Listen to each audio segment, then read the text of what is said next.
Hi everyone! Today we talk about corn, specifically the technology of foliar feeding for them. If the soil lacks nutrients, it limits their growth and yield, even if other growing conditions are ideal.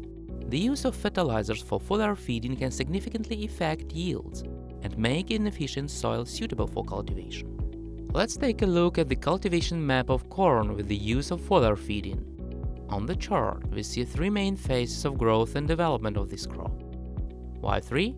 This is explained by the fact that corn reaches a height of 3 meters.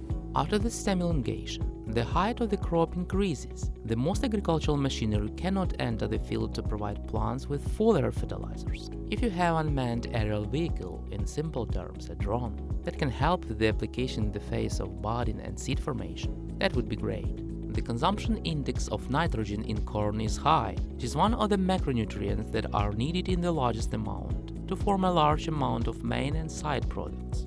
It is applied to the soil before planting or several days before planting in the amide form of nitrogen for a prolonged effect of the element.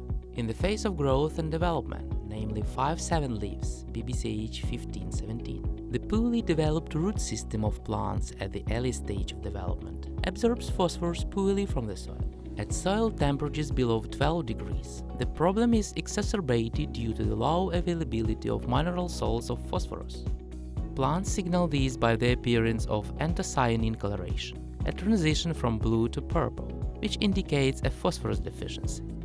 Therefore, in this case, we recommend working in advance and using a liquid fertilizer with available phosphorus, 1-leaf monophosphorus 30, and a complex of trace elements, 1-leaf 1-micron. Next, in the phase of growth and development, namely 8 or more leaves, BBCH 19, we recommend paying great attention to the complex of trace elements and amino acids. Why?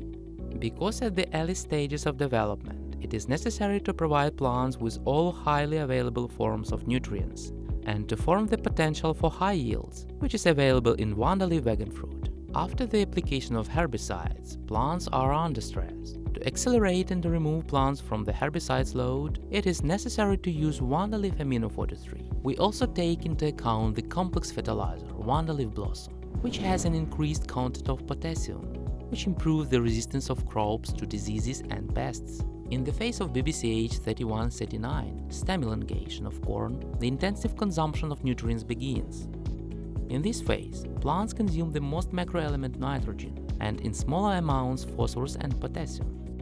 The most necessary trace element is zinc. That is why the products 1-leaf grass, 1-leaf monozinc 8, and the increased content of trace elements 1-leaf vegan fruit are indicated in the scheme. Inadequate availability of any nutrients will limit growth and development, especially the productive leaf area. Good harvest and see you later!